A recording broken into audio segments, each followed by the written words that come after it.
Well, it's the last day of the SHEDWARS 21 competition for us down in the Southern Hemisphere.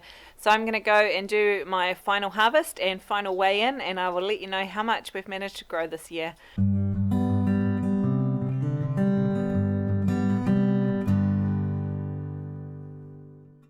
G'day there, I'm Dana from Pewakaka Valley Homestead, and I have been part of the SHEDWARS competition this year. The official Southern Hemisphere growing season has just finished, and so I will do a final weigh-in once I've picked my final lot of produce.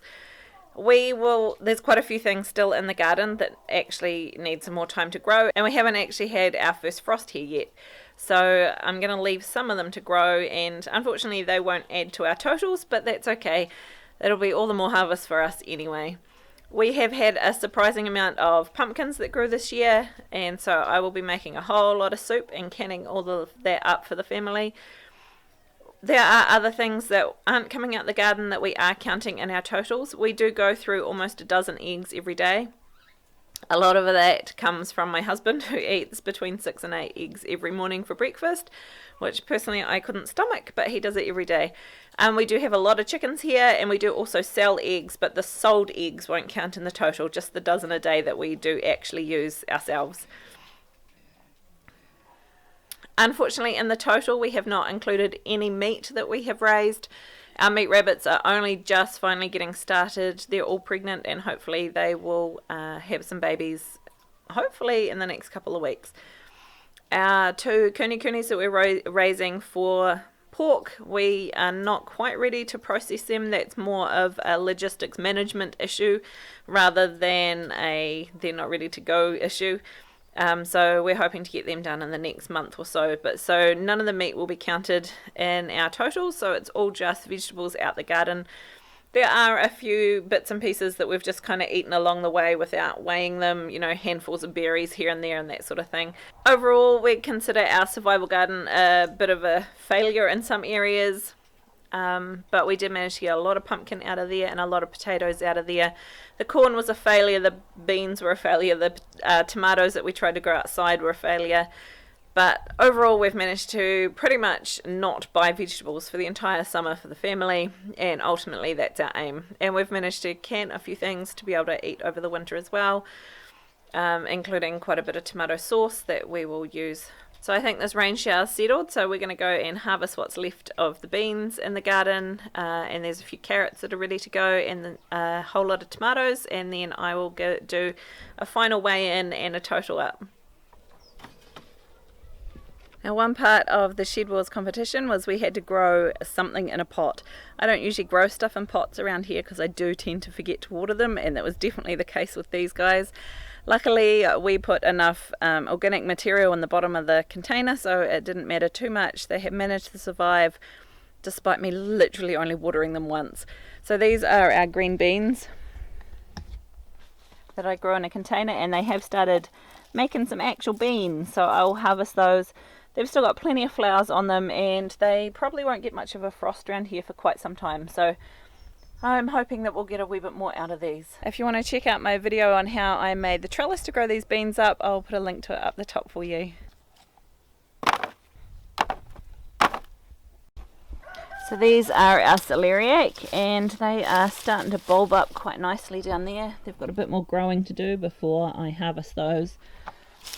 The celery I've been pulling off the rusty leaves and getting rid of those, and they are starting to juicy up again now that we've had a wee bit of rain. So I'm going to harvest some of those for us to eat. Here's my last tip for SHEDWARS 21. I usually just harvest the outside leaves rather than picking the entire piece, and it means that they will continue giving us food for much longer. Doing it this way means I can get celery off them all winter without them being cut right back and having to regrow.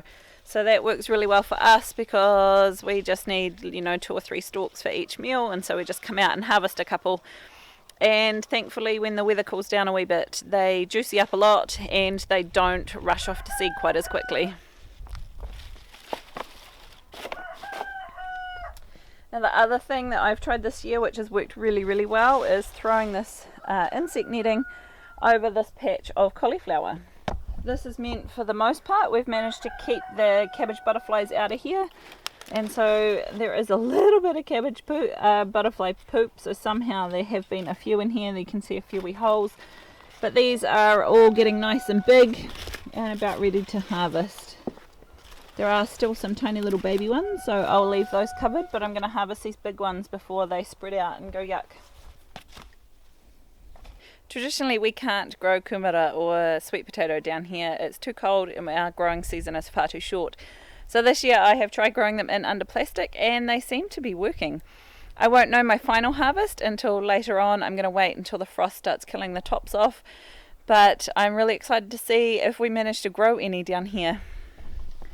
You can see in here the vines have gone absolutely crazy and they're still growing. They've got new fresh growing tips on the ends. I have got some peppers in here as well, which I have managed to harvest a few off. And there's still some really big fellas hiding over the back in there, which I'm going to wait and let them colour up, I think, and see what colour they are. We ate the other ones green, stuffed, and they were really yummy. So I'm not entirely sure what these are, but they're delicious, so that's all that really matters. So I'm not going to be harvesting anything out of here for the SHEDWARS totals. These are our white runner beans and there might be a few left on here to harvest. I did give them a good picking over the other day when I was out here. I think I've got most of them by the look of it. There's one, but I'm going to leave that one to go to seed because we've got a few people that are really keen for some seeds from this. This is related to the scarlet runner in that it perennializes here, which means it dies down over winter and comes back again. And the actual beans are significantly nicer to eat than the scarlet runners, which I find really tough and chewy. So along here is supposed to have all been scarlet runners, but they never really came back. This one did, and it's done really well. But you can just see how tough and sinewy and chewy and tough that their bean pods are. I know you're meant to eat them when they're younger, but even when they're younger they're quite tough. So we're actually not a huge fan of these. I think I might save some for seed and put them up in the food forest just to let them grow up there. So I've actually planted some peas along the bottom here to come up in the springtime. This patch on the other side of the white runners, I have pulled out all the tomatoes. The outside tomatoes were a complete disaster. We barely got any fruit off them at all. So I have planted my garlic in here already, and there's all my tomatoes that I hauled out. Is what it is. I'm going to chuck a tarp over that and just let it rot down, and it can feed the soil for next year. These are my zucchini plants.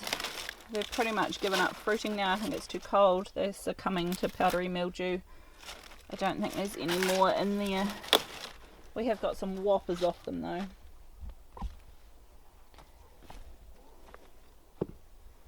Yeah, I think that one's done as well. Some kale, that'll do us well for the winter. A cabbage that's starting to heart up. Some broccoli that I need to... it hasn't been protected, so to be honest, it's probably full of cabbage butterfly caterpillars, so I am not actually going to eat that. We'll pull it out and give it to the chickens. This side here, it's always a bit sad at this end of the gardening season when everything looks a bit dead and dying, but I just consider it's going to be food for the plants for next year and just cover it with a tarp and let it compost down. This end we have got quite a few carrots that we'll eat over the winter. This is my garden bed that I have sown carrots in 3 times now. I've had really bad germination, I think. We just didn't water them enough. But the ones that did grow are pretty well massive. So that's awesome. And then I've still got some tiny little ones that are starting to come up. So I'm hoping that they will get enough growth on to be able to feed us through the winter. We like to harvest the carrots. I mean, I could leave that in the ground, but we do risk it going woody. So I'll harvest it and we'll eat it tonight. This is my rhubarb. It's doing really well. I grew this one from seed, so I haven't actually harvested any rhubarb off it this season. But next season it will be big and wonderful, and I'll be able to harvest from it. This is where my potatoes were. This is another one of our carrot beds. Because we don't get a huge amount of frost here, I do tend to just leave my carrots in the garden They do grow a little bit, but not heaps over the winter, but they also don't get frozen and they survive quite nicely. The trick is to harvest a lot of them just before it starts warming up in springtime, or else they all shoot off to seed. So we do just leave them, and then I just send the kids out a couple of times a week to come and harvest some, and we just store the week's worth in the fridge, and that works really well for us. Over here I've planted some sprouting broccoli again. I went and bought some seedlings to put into the tunnel house to grow so that we could have some greens over the winter. I just stuffed up my timing and didn't get the seeds in time, so I did buy some seedlings. Unfortunately, I bought the wrong kind of broccoli. I was busy avoiding the one that said mini something something broccoli because I wanted full-sized ones, and unfortunately it meant I bought a side shooting one. I don't really like them very much. I don't find that we get a very good harvest off them, but I've put them outside and we'll just let them do what they need to do. If we get a harvest off them, bonus, and if we don't, oh well. But they seem to be doing alright out here. And now we're in my tunnel house. I'm really hoping that by next growing season I can get another tunnel house up and running, because we eat a lot of tomatoes, we eat a lot of peppers, and it would just be really nice to have some more undercover places that we can grow those sorts of things. I haven't managed to get nearly as much out of here as I would usually get, and I'm not sure why. I think part of it was I mislabeled them, which meant I mispruned them, and partly I think our season just wasn't hot enough. It's fine, they're all finally taking off now. This one here is well taller than I am and has just set a whole lot of flowers that I just cut off because there's no way that those fruits are going to develop in time. So it's a little unfortunate, but it is what it is. You can't control the weather, or at least I can't control the weather. So I'm going to do my final tomato harvest, and then I will let you know how much we managed to harvest in total. Unfortunately, there's quite a few of my tomatoes are being eaten by, I can only presume, mice. We do get the odd bird that comes in here, but I think they're probably being decimated by mice. So unfortunately, a lot of the ones that looked like they were ripe when I actually picked them up were half gone and have been eaten by mice. So I'm just going to leave them here as decoy tomatoes in hopes that they don't eat any more. I know they're probably going to, but it is what it is. I'm not harvesting any more of these peppers. I'm letting them ripen up. I'm not going to pick them early just to up the totals. But I'll show you this is some kohlrabi I have interplanted in here. So I'm going to be taking out most of these tomatoes. As soon as a frost hits in here, I'll pull them all out and leave these winter greens and things that are planted in amongst them to keep growing for the winter time. I did this last year and it was a really good way of making the most of the tunnel house, getting plenty of greens over the winter, and it made me feel like we weren't wasting our investment on this place.